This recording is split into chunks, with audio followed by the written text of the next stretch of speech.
Dusk was settling over Bravos, and a thick fog slowly enveloped the house of black and white as Arya Stark returned to the sanctum of the Faceless Men. She was wounded, her body covered in blood and cuts. In the hall, the one she called Jachun Hagar was already waiting for her. You have proven your resilience and fearlessness, he began, gazing at her with a mysterious smile. At last, the girl is no one. Arya remained silent, feeling the weight lift from her shoulders. She had endured trials that would have broken anyone, but now, a new turn of fate awaited her, a new challenge. Jachun handed Arya a parchment with her next mission. There are suspicions that a death note has appeared in Westeros, he said. Its owner is someone of high rank, and this notebook has already claimed the lives of many of royal blood.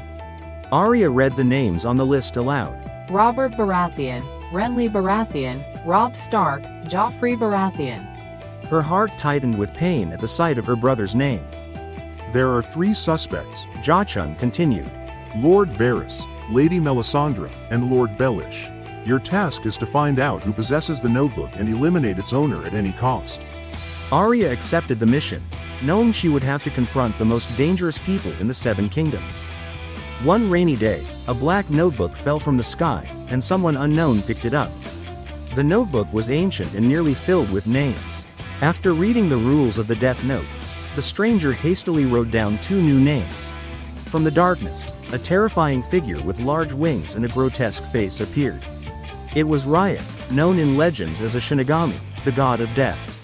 Upon arriving in Westeros, Arya's first stop was Winterfell to keep watch over Lord Bellish.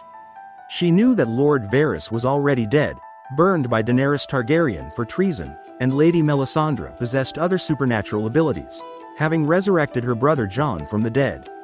Lord Bellish was cunning and slippery, always operating in the shadows.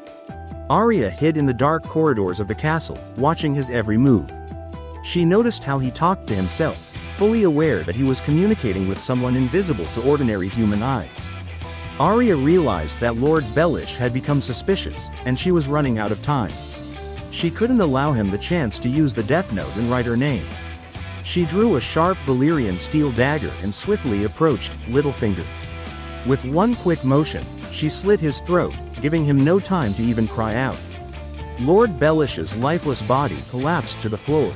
From the dark corner of the hall, Riot, watching the scene, grinned grotesquely, retrieved his Death Note, and vanished into the shadows. She had completed her first mission. Arya understood that she had truly become a faceless one. Ahead of her lay countless trials and seemingly impossible missions, but she was ready for them. Arya Stark, the faceless from Bravos, would always remember that revenge is a dish best served cold, and in the Game of Thrones, there is no place for the weak.